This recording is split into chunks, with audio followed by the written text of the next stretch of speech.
అంటే తెగులు వస్తుంది, దాని ద్వారా నాశనం కావు. ఆ రోజు మీకు ముందు ఇక్కడికి వచ్చి నేను చెప్పిందండి అడ్డం నిలువ ఎడిటింగ్. ఆ రోజు చెప్పిన వాక్యం ఈరోజు నేను మేడం అప్పుడు టిక్ పెట్టించింది.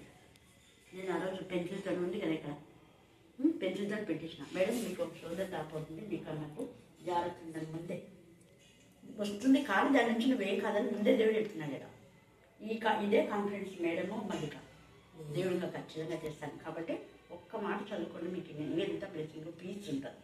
అలాగే కంట మహోన్నతం చాటు నివసించేవాడే సర్వశక్తుని నీడను విశ్రమించేవాడు, ఆయనే నాకు ఆశ్రయం, నా కోట, నేను నమ్ముకున్న నా దేవుడని నేను యెహోవాని గురించి చెప్తున్నాను. వేటకాని ఊరిలో ఉండి ఆయన నిన్ను వేటకాడు అంటే వాడు ఎప్పుడు వల వేస్తాడో ఎప్పుడు చేస్తాడో తెలియదు. వితౌట్ యువర్ నాలెడ్జ్ నీకు ఇది వచ్చింది. 37 చదువుతున్నాం. అప్పుడు ఆయన నాతో ఇట్లా, నేను నరపుత్రుడా, ఈ ఎముకలు ఇశ్రాయేలులందరికీ చూచుచున్నవి. వారు మన ఎముకలు ఎండిపోయేను, మన ఆశ విఫలమాయను, మనము నాశనమైపోతుంది అని ఎలుకొచ్చున్నారు. కాబట్టి ప్రవచనం ఎత్తి వారితో ఇట్లను, ప్రభువు యెహోవా సెలవిచ్చినదేమనగా, నా ప్రజలారా, మీరున్న సమాధులను నేను తెరచెదను, సమాధుల నుండి మిమ్మల్ని బయటికి రప్పించి ఇశ్రాయేలు దేశంలోనికి తోడుకొని వచ్చేదను. నా ప్రజలారా, నేను సమాధులను తెరచి సమాధులనున్న మిమ్మల్ని బయటికి రప్పించగా నేను యెహోవానై ఉన్నానని మీరు తెలుసుకుందురు. మీరు బ్రతుకున్నట్లు నా ఆత్మను మీలో ఉంచి మీ దేశంలో మిమ్మల్ని నివసింపచేసేదను. యెహోవాకు నేనే మాట ఇచ్చుచు దానిని నెరవేర్చునని మీరు తెలుసుకుందురు. ఇదే యెహోవా వాక్కు. దేవుని పరిశుద్ధాత్మను దీవించుకుంటారు. ఆమేన్, ఆమేన్, ఆమేన్. పరిశుద్ధ బైబిల్ గ్రంథంలో నుంచి యెషయా గ్రంథము 35వ అధ్యాయము 8-9 వచనం చదువుతున్నాం. అక్కడ దారిగా ఉన్న రాజమార్గము ఏర్పడును, అది పరిశుద్ధ మార్గం అనబడును. అది అపవిత్రులు పోకూడని మార్గము, అది మార్గమున పోవారికి ఏర్పరచబడును. 3 లైనను దానిలో నడుచు త్రోవను తప్పకనిందురు. అక్కడ సింహం ఉండదు, క్రూర జంతువులు దాన్ని ఎక్కవు, అవి అక్కడ కనబడవు. విమోచింపబడిన వారే అక్కడ నడుచుదురు. యెహోవా విమోచించిన వారు పాటలు పాడచ్చు తిరిగి సియోనుకు వచ్చేదరు. వారి తలల మీద నిత్యానందం ఉండును. వారు ఆనంద సంతోషములు గలవారై వచ్చేదరు. దుఃఖమును నిట్టూర్పును ఎగిరిపోవును. దేవుడి పరిశుద్ధ. Thank you, Jesus. Thank you, Father. Thank you, Father. Thank you, Father. Thank you, Father. Praise the Lord. Praise the Lord. Praise the Lord. Praise the Lord. Praise the Lord. Praise the Lord. స్తోత్రం నాయన. పరిశుద్ధుడా, మీకు ఎంతగానో వందనాలు స్తోత్రం చెల్లించుకుంటున్నాం. నమ్మదగిన దేవుడు, చాలినంత దేవుడు, మాట ఇచ్చి మాట నెరవేర్చే దేవుడు నాయన. వాగ్దానాలు ఎన్ని అయినానో అన్ని ఉన్నవన్నట్టుగా ఉన్నందుకు మీకు వందనాలు స్తోత్రం చెల్లించుకుంటున్నాం నాయన. పూర్ణ హృదయంతో, పూర్ణాత్మతో, పూర్ణబలంతో, పూర్ణ శక్తితో, పూర్ణ వివేకంతో మిమ్మల్ని ఆరాధించడానికి ప్రతి బిడ్డకు మీ శక్తిని, మీ సహాయం, మీ కాపుదల దయచేయండి దేవా. ఏజెస్కేలకు నా ప్రభ, నా తండ్రి, మీ యొక్క హస్తము తోడుగా ఉన్నందువల్ల ఆత్మ వశుడైపోయినా తండ్రి. ఈ మధ్యాహ్న కాలంలో మమ్మల్ని కూడా ఆత్మ వశుడుగా మీరు చేయమని ప్రార్థిస్తున్నా దేవా. మీ హస్తం మా పైన ఉంచమని ఆత్మ వశంలో మనం తీసుకుంది కాక దేవా. అనేక మంది ఇక్కడ ఆత్మ ద్వారా శక్తితో మరి నింపి పాడటానికి, ప్రార్థించడానికి, తండ్రి వాక్యం చెప్పడానికి వేదిస్తున్న శక్తిని బట్టి, వాక్శక్తిని బట్టి మీకు వందనాలు స్తోత్రం చెల్లించుకుంటున్నాం దేవా. నా ప్రభ, నా తండ్రి, నేను సమయంలో మాత్రమే మరి వాక్యం చెప్పిన అక్కడ పవన్ బట్టి, నా ప్రభావ చిన్నాన్ని బట్టి కూడా మీ కరుణ పీఠంలో ఎత్తిపడుతున్నాం తండ్రి. ఇక్కడ వాక్య పరిచయం చేసిన ప్రతి బిడ్డ దేవా అఖిల్ బట్టి మా ప్రభా నేను స్థుతిస్తున్నాం తండ్రి. స్తోత్రం. మిగతా మీరు దేవుడిని బట్టి నా తండ్రి దేవా, రోజు మీద బట్టి ఎవరెవరైతే వాక్యం చెప్పారో దేవా అన్నది మీరందరూ నూతన శక్తి మీద దాయించడం ప్రార్థిస్తున్నాం. చెప్పని వాడు కూడా చెప్పడానికి వాక్శక్తి మీద దాయించడానికి ప్రార్థిస్తున్నాం. అయితే అదేను బలపరిచే దేవుడిగా ఉన్నందుకు మేము స్థుతిస్తున్నాం దేవా. మీ హస్తం మా పైన ఉన్నప్పుడు మీ యొక్క ఎల్లప్పుడూ నిత్య ఆనందమే ప్రభావ. మీకే స్తోత్రం, మీకే స్తోత్రం. చదివే పైన ఇస్రాయేలు గోత్రం అన్ని కూడా నా ప్రభావ తిరిగి మీరు ఎడుచడం మీరు రప్పిస్తున్నట్టుగా మా యొక్క జీవితాన్ని నా ప్రభావ చదివే పైన వాళ్ళందరినీ కూడా నా ప్రభావ తిరిగి రప్పించే దేవుడు తండ్రి. మీకే స్తోత్రం, మీకే స్తోత్రం, మీకే స్తోత్రం. పడిపోయిన దావీదు గుడాలను కట్టే దేవుడు ప్రభావ. ఈ యొక్క మంత్రి మధ్యాహ్న కాలంలో నిబిడలో ఎక్కడ పడిపోయారో ఆ పడిపోయిన చూసి సరిచమే ప్రార్థిస్తున్నాం ఆయన. విశ్వాసంలో, విధేయతలో, ప్రేమలో, పశువుల మొదలుగా ఆధ్యాత్మికంగా ఉన్న బిడ్డలు ఆత్మీయంగా పడిపోయిన జీవితాన్ని బిడ్డలు కట్టమని ప్రార్థిస్తున్నయ్యా. దేవ మరలా మంతని పరిశుద్ధ నుండి అతి పరిశుద్ధంలోనికి తండ్రి బిడ్డలు నడిపింప చేయగాక. విశ్వాసంలో మంతని దేవ బలపరచండి, స్థిరపరచండి ప్రభా. విశ్వాసం యొక్క ఎత్తులు లోతు తెలుసుకోవడానికి మీకు విశ్వాసం దాయిగాక.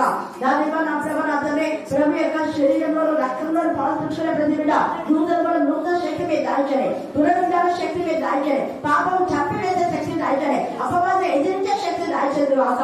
దేవ మీకే స్తోత్రం, మీకే స్తోత్రం, మీకే స్తోత్రం, మీకే స్తోత్రం. అపవాది క్రియ లయపరచమే మీరు వచ్చారయ్యా. దేవ మా యొక్క తలుపులో చూపులో చేతల్లో నడకలు నా ప్రభా, మా యొక్క ప్రాంతంలో నా గృహాలు నా తండ్రి అపవాది క్రియని కూడా లయపరచదు మీకు వన్నాడు సుదురు స్తోత్రం చెల్లించుకుంటున్నాము. దేవా మా శరీరం మీ అద్భుతంగా మీరు తీసుకోమని ప్రార్థిస్తున్నాము. దేవా మా హృదయంలో మీ సింహాసన ఆశలు అవ్వదు కాక తండ్రి. దేవా మా తండ్రి మేము మీరు కలిసిన అభిమాన అతన్ని ఇష్టాపోష్టి చేయడానికి మీ కృపాసాన్ని దయచేది కాక. మీ ఆత్మ అధీనంలో ప్రతి బిడ్డను ఉంచుకొని తండ్రి ఆత్మ ద్వారా మీరు మాట్లాడుతున్నట్టు ఆత్మ చెవులు మాకు దయచేది కాక, ఆత్మ నేత్రం తెరవడు కాక, ఆత్మ ప్రత్యక్షం దయచేది కాక తండ్రి. దేవా నా ప్రభా మీ ప్రశస్తమైన రక్తం చివరిలో మీరు కాల్చ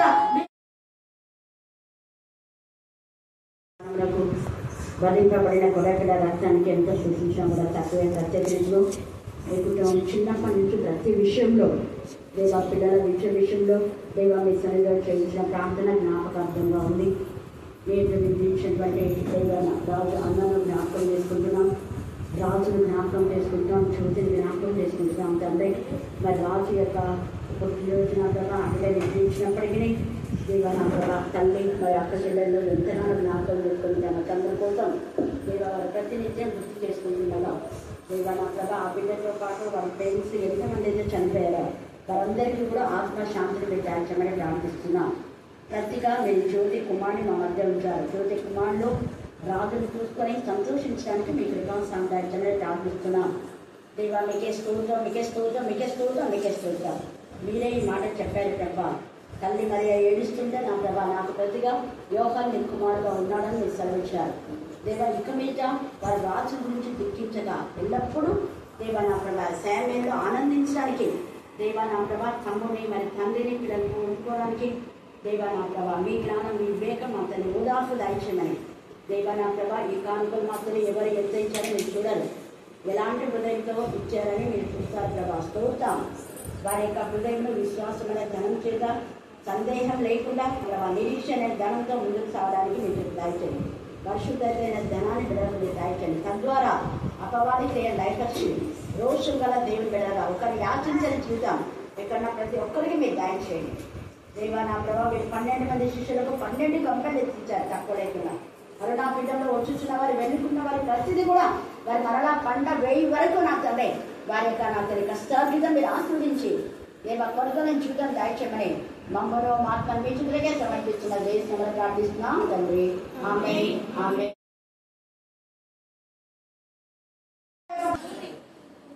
దుఃఖంలో నిర్దూర్పును ఎగిరిపోవడం తర్వాత ఏంటంట నిత్య ఆనందం. అంటే ఎగిరిపోయిన దుఃఖం మరలా రాదు అనే అర్థం.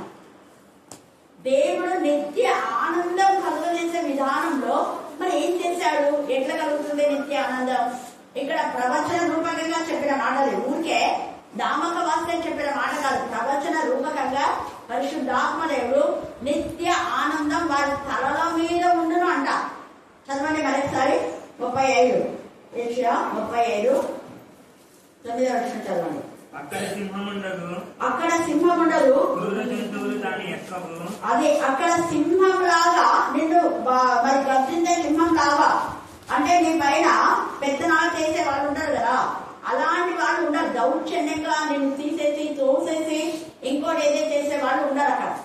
అందుకని అక్కడ ఎవరుండరంట, సింహం ఉండదు, క్రూరంగా ప్రవర్తించే వాళ్ళు అక్కడ ఉన్నారు. తేలిగా దేవుడు మాట్లాడుతున్నాడు. ఈ మధ్యాహ్న కాలంలో ప్రవచనంగా నీతో నాతో మాట్లాడుతున్న మాట ఏంటంటే అక్కడ సింహం ఉండదు, క్రూర జంతువులు దాని యొక్క క్రూరత్వం చూపే వాళ్ళు ఉండరు. ఎక్కడ? దేవుని సన్నిధిలో. తర్వాత అవి అక్కడ అస్సలు కనబడు, చూడాలన్నా కూడా కనపడవు.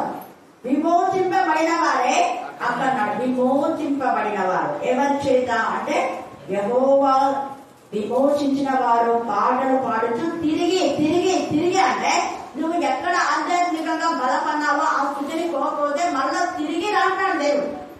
అంతేగాని పడిపోయిన చోట కుట్టడం కాదు. ఏ స్థితిలో పడితో ప్రకటన 2:5 ఉంది కదా, ఏ స్థితిలో పడితో అది నువ్వేం చేసుకోవాలట, జ్ఞాపకం చేసుకో. అక్కడే పడిపోయిన చోట ఉండకూడదు. పడిపోయిన చోటు నుంచి నువ్వు లేచి మరలా ఒక కొమ్మని మనం నరికి పడేస్తే అది అలాగే ఉంటది. కానీ అదే కొమ్మ తెచ్చి మరలా మనం నాటితే అదేమైతుంది, చిగురుస్తుంది. హల్లెలూయా, హల్లెలూయా, హల్లెలూయా.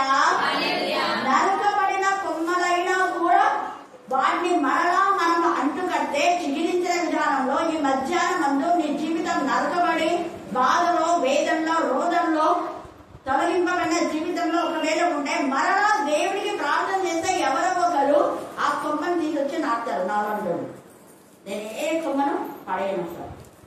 హల్లెలూయా, హల్లెలూయా. అలాగే నాటిన కొమ్మ ఎవరైనా తీసుకుపోయినారనుకో అస్సలు ఊరుకోను, మళ్ళా ఖచ్చితంగా దాన్ని తెచ్చుకుంటాం. సీసీ కెమెరాలో పడింది, మనం అందరూ పెట్టినాను కదా వాట్సాప్ లో. ఇక్కడ ఒక ఆమె చిన్న చెప్పినారు కదా, ఆమె అక్కడ నాటిన అది తీసుకొని పోయింది, ఎక్కడి నుంచో తెచ్చింది. అది బాగా ఎగురు పెట్టింది, ఎగురు పెట్టి దాన్ని తీసుకుపోయి మళ్ళీ ద్రాక్ష చెట్టును లాగుతుంది. నేను వాట్సాప్లో పెట్టినా చూడండి, చూడలేదా ఇద్దరితో ముగ్గురితో పెట్టినా. తర్వాత మనిషి ఎవరైనా తెలిసిపోయేది. ఇప్పుడు నేను మొదట చూపించిన వాళ్ళు black blouse, light yellow colour fan. కానీ దేవుడు ఊరుకోడు. మన చెట్టు మనకు తెలుసు కదా, ఇదిగో ఈ చెట్టు నాదే, నేను నాకుందే అనేది మనకప్పుడు అదేంటో తెలుస్తుంది కదా.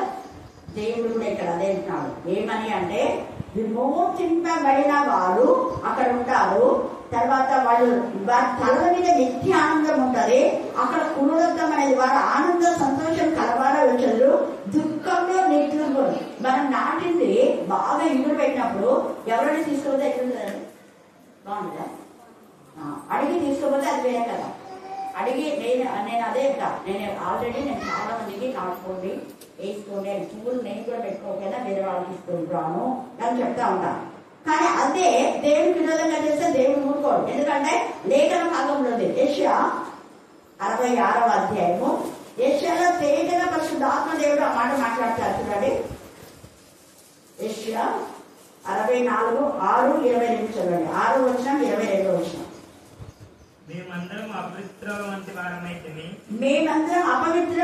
వారమైతిమి, మా నీతి క్రియలన్నయు మురికి గుడ్డల వలె నాయను. మేమందరము ఆకు వలె వాడిపోతిమి, గాలి వాన కొట్టుకొని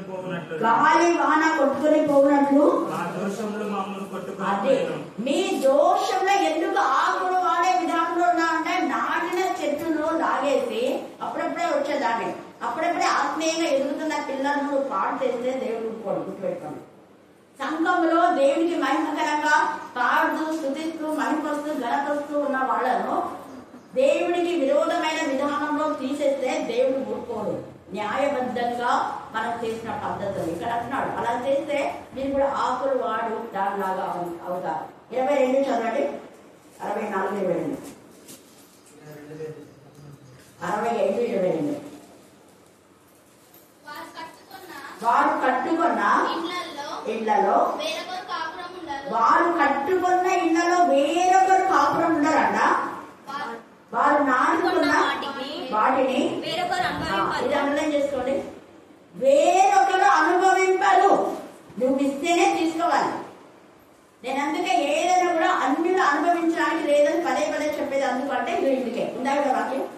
వాక్యం చదివిన వాళ్ళకు తెలుస్తుంది ఆ బాధ, చదవని వాళ్ళకు ఇదే కదా అదే కదా అంటారు. ఇక్కడ ఏమైనా చేస్తారు, ఇదే పెద్ద బంగారమా అంటారు దాన్ని లేకపోతే తనలు. అది దేవుడి యొక్క సన్నిధిలో ఉండే ప్రతిదీ బంగారం కంటే విలువైనది. హల్లెలూయా.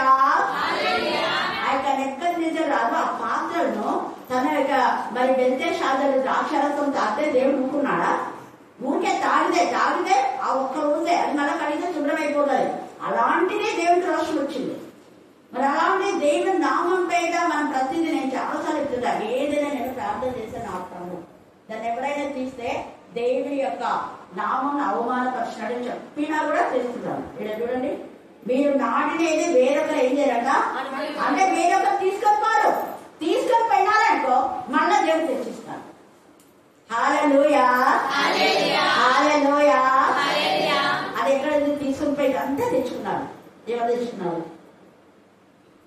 అంటున్నాడు. దావీదు పడిపోయిన దావీదు కూడా మరొక అడ్డపడింది సిక్లాలో తన యొక్క భార్యను ఆస్తి అంతా తీసుకుపోయినారు కదా. మీరు మా ఇక్కడ 230 చదవండి. అక్కడ మళ్ళీ అంతా తెచ్చుకున్నాడు. కొంత సమంతా వచ్చేసింది తిరిగి. ప్రభా వాళ్ళు ఇలా తీసుకుపోయారు నాయన, నాకంతా నేను కష్టపడిన నా కష్టార్జితం, నా భార్య, నా పిల్లలు నా ఇదంతా తీసుకుపోయినారు, మరి నేను వాళ్ళని వెంబడించాలా వద్దా అని దేవుని దగ్గర విచారణ చేస్తే దేవుడు నీది కదా, బాహాటంగా నువ్వు వెళ్ళొచ్చు, పో వెళ్ళు అంటాడు.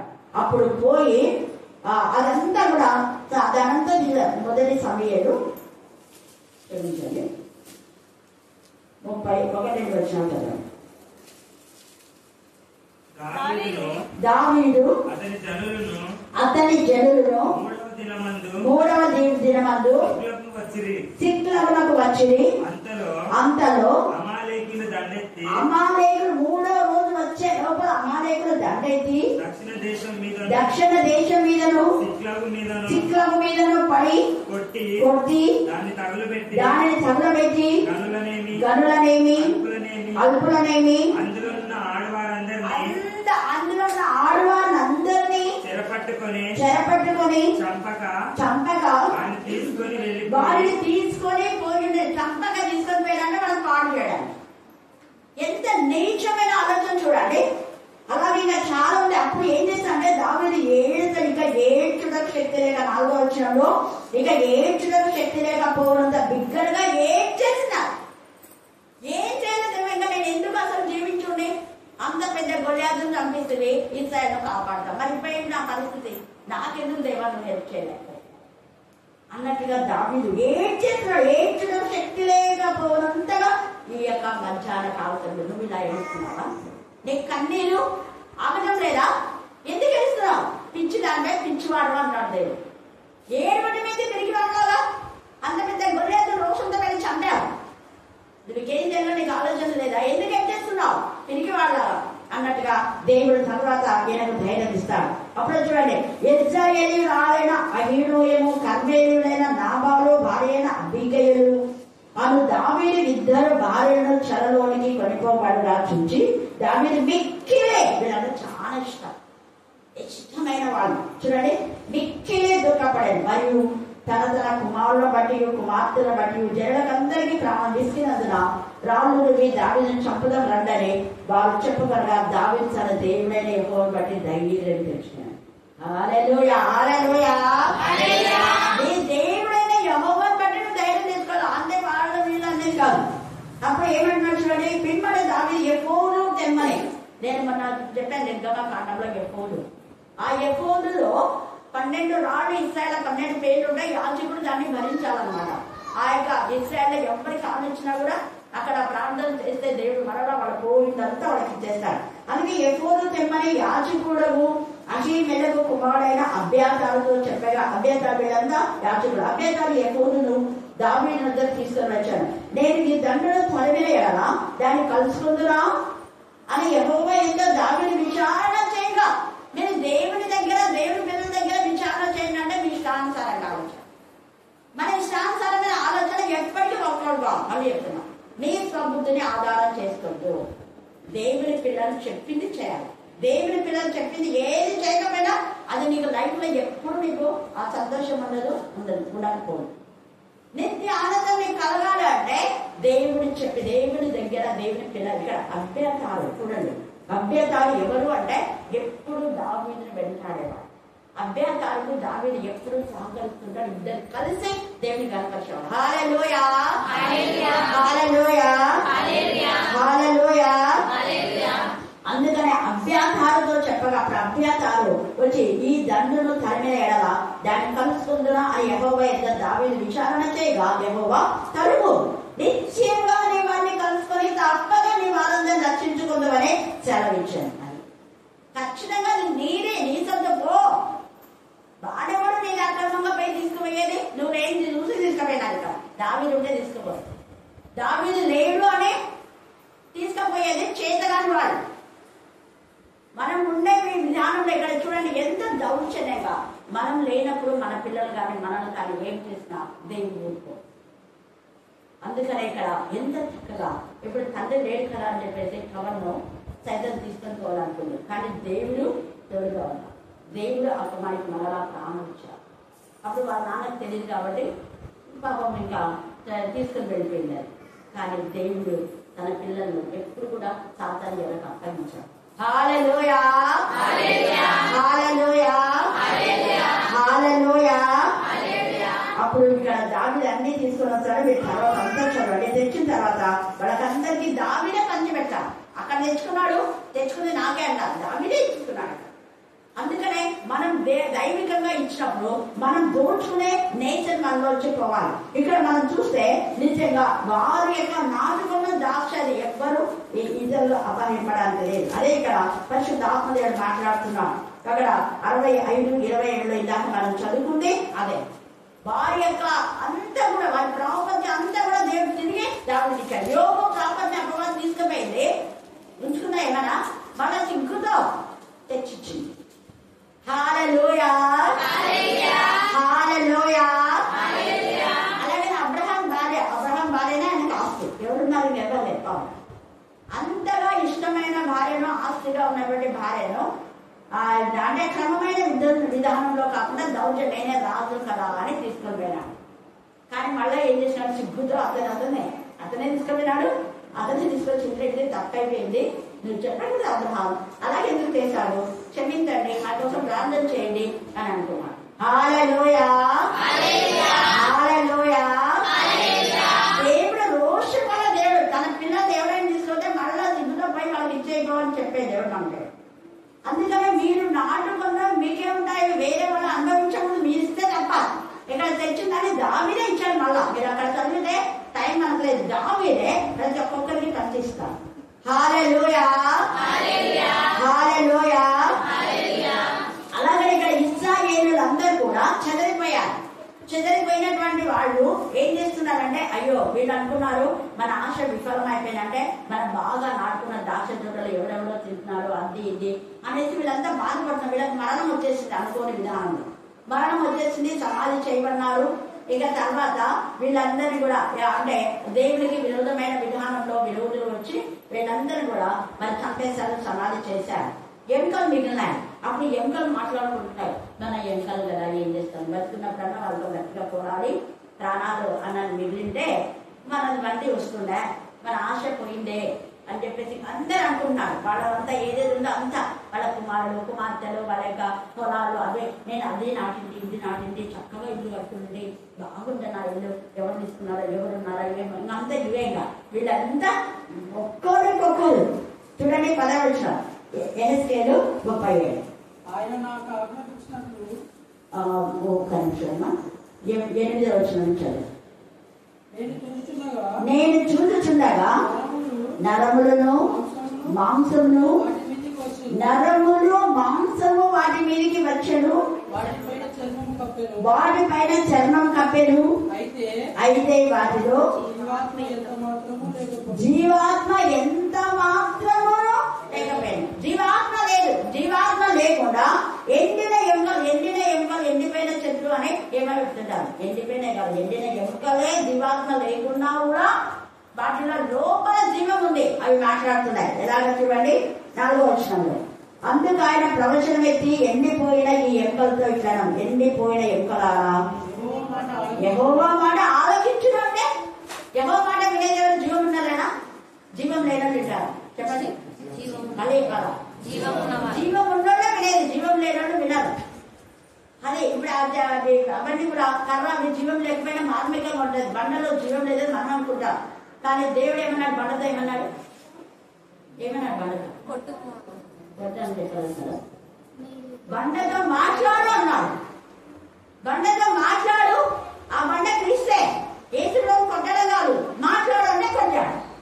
అందుకనే నువ్వు కారణం పోవన్నాడు. నేనేం చెప్తున్నావు మోషే, నీకు మాట్లాడమని కదా చెప్పింది. బండతో మాట్లాడంటే ఎందుకు కొట్టేసా అన్నాడు. దేవే కాలంలో అక్కడితో మీరు చదివితే బండతో మాట్లాడతారు. తర్వాత నీళ్ళు వచ్చేస్తాయి. తర్వాత ఆ యొక్క నిజంగా నీళ్ళు సమృద్ధిగా వాళ్ళు తాగుతారు. అంటే ఆ బండ తీస్తే తర్వాత చూడండి, మనం ఇక్కడ కూడా ఎండిన ఎముకలు ఏమంటున్నాయి? యెహోవా మాట ఆలకించుడి అంటే అవి వింటున్నాయి.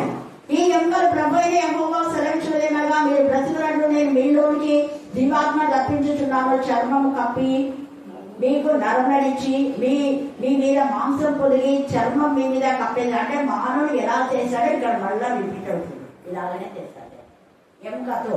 ఎముకలే ఉన్నాయి. మీలో జీవాత్మ ఉంచగా మీరు బ్రతుకులు. అప్పుడంతా ఇది జీవా లేదా అప్పుడు నాసికారంధ్రంలో జీవాత్మ ఉండగా నరుడు జీవాత్మ ఆయను అని. తర్వాత చూడండి, నేను ప్రవచించుండగా గడగడమను ఒకటి ఒక శబ్దం ధ్వని పుట్టిందట. ధ్వని గడగడమనే ధ్వని. ఎముకల్లో ఉన్నట్టుండి ధ్వని పుట్టిస్తే మనం ఏం చేస్తాం? పదారైతే కదా.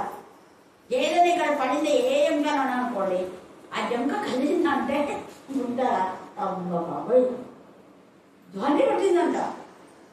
గడగడగడగడ ధ్వని అంటే కాలం చోట, దెయ్యం చోట, ఆ చేతి వేల ఎముకలు ఒక చోట, తల పుర్ర కళ్ళి ఎక్కడెక్కడెక్కడ పోయింటారు. అన్ని దేవుడు చెప్పేసరికి అన్ని ఎక్కడి నుంచి అవన్నీ ఫామ్ అయిపోతుందంట. ఎవరి ఆస్తి పొందడానికి వాళ్ళు ఒక్క వేల ఎముక కూడా వేరే వాళ్ళకి లేదు. హిందీ చదవండి, హిందూ కాదు. ఇది అపురాణం లేదు, ఏ గ్రంథాలలో లేదు, ఏ వ్రత గ్రంథాల్లో లేదు. ఎముకలు దేవుని మాట విని ధ్వని పుట్టిన ఆయన పదం అస్సలు లేదు.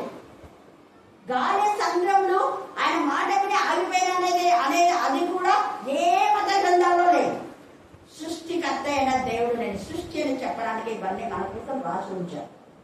గాలిని నేను గద్దిస్తాను, సముద్రంలో సరిహద్దు ఏర్పాటు చేస్తా. చంద్రుడు ఆగిపోయింటే సూర్యుడు ఆగిపోయింటే ఆగిపోతాడు, ఆగిపోయినా ఏ మత గ్రంథంలో లేవి. సజీవం గల మన గ్రంథంలో సజీవుడైన దేవుడు రాసి ఉంచాడు. అందుకని ఇక్కడ ధ్వని చూడండి, ఇది బాగా మీరు అండర్లైన్ చేసుకొని చదవండి. ఎంత చక్కగా అక్కడ ధ్వని పుట్టిందంట. ఏమైపోయింది అప్పుడు? అప్పుడు ఎముకలు ఒకదానితో ఒకటి కలిసి కొనెను. నేను చూస్తుండగా నరంలో మాంసం వాడి మీదకి వచ్చాను, వాటిపైన చర్మం కప్పాను, అయితే వాటిలో జీవాత్మ ఎంత మాత్రము లేకపోయాను. అప్పుడు ఆయన నరపుత్రుడు ఆ జీవాత్మ వచ్చినట్లు ప్రవచించి ఇట్లా ప్రభువుకు యెహోవా సెలవిచ్చినదేమనగా జీవాత్మ ఎక్కడి నుంచి వచ్చే జీవాత్మ? ఇది కూడా అలా చేస్తుంది. జీవాత్మ ఒక్కతో నుంచి రాదు, నలు దిక్కుల నుండి వచ్చి హత్తులైన మీరు బ్రతుకున్నట్లు వారి మీద ఊపిరి విడుము. ఆయన ఆజ్ఞాపించినట్లు నేను ప్రవచించగా జీవాత్మ వారిలోకి వచ్చిన వారు సజీవులై లేచి లెక్కింప సఖ్యం కాని మహాసైన్యం అంటవారు, ఒక పెద్ద సైన్యం. అప్పుడు ఆయన నాతో నడుపుతుడా ఈ ఎముకలు ఇస్రాయేల్ అందరినీ చూస్తున్నాయి. వారు అనుకుంటున్నారు ఏమని, మన ఎముకలు ఎండిపోయాను, మనం ఎండిపోయినాం కదా, మన ఎముకలు ఎండిపోయాను, మన ఆశ విఫలమాయను, మనం నాశనం అయిపోతుందని అనుకుంటున్నారు. ఎముకలు అనుకుంటుంటే దేవుడు వినిపోయింది ఆయన. హల్లెలూయా, హల్లెలూయా. గింజలు కూడా నాటకుండా అనుకుంటుంటే దేవుడికి వినపడుతుంది. వినపడి ఎప్పుడో పెట్టినటువంటి గింజలు మనం నాటు దాన్ని వెతుకుంటే అవి విత్తనా ఎక్కడో ఇక్కడ నుంచి మంచిపోయినానే అని అవి మొదలుపెట్టింది. మనం తెచ్చి పెట్టుకుంది ఈమె తల్లి ఆడనే నాటకుంది. దేవా ఎప్పుడు నాకు కూడా మమ్మీ ఫలించాలని నాకు ఇష్టం. అవన్నీ చూసి సంతోషపడుతుంది. మరి మేము ఎప్పుడు నాటపడాలా అనుకుంటాయేమో, ఏదో వెతుకుంటే అది దొరుకుతాయి. సో మళ్ళీ నాటేస్తాయి, అవి మళ్ళా మొదలు. హల్లెలూయా. కన్నీరు దేవుడు వింటున్నాడు. నువ్వు అనుకున్నావు ఈ ఎముకల యొక్క బాధనే, ఎముకలు ఒక్కదానికొకటి అనుకున్నా ఇక మా ఆశ వింటున్నా మేము ఎండిపోయి ఏం చేస్తాం, పనికిరాని జీవితం అది అనుకుంటున్నావా? ఎన్ని అప్పులైనా ఎక్కడ తింటే అనుకుంటున్నావా? దేవుడు తెచ్చేవా. హల్లెలూయా, హల్లెలూయా. అయితే ఆయన మాట వినాలి. వీళ్ళు ఆయన మాట విన్నారు, ఎముకలు విన్నాయి కాబట్టి ఒకదానికొకటి కలుసుకున్నాయి. మన ఎముకలు ఎండిపోయాను, మన ఆశ విఫలమైపోయాను, మనం నాశనమైపోతే మనం అనుకుంటున్నాడు. కాబట్టి ప్రవచనం ఎత్తి వారితో ఇట్లా ప్రభువుకు యెహోవా సెలవిచ్చినదేమనగా నా ప్రజల, ఎంత ఈ పదం పదే నాకు వినండి. నా ప్రజల ఎండిపోయిన ఎముకలు బట్టి నా ప్రజలు, మనం ఎవరైనా ఎముకలు తీసుకొని నా ప్రజలు అంటే తిక్కబట్టింది అనుకున్నాం కదా. ఎముకలు పట్టుకొని నా ప్రజలారా అన్నాడు. నా ప్రజలారా మీరున్న సమాజం ఏం తెరచదు. అప్పుడు ఇంకా ఎముకలు తెరబడా.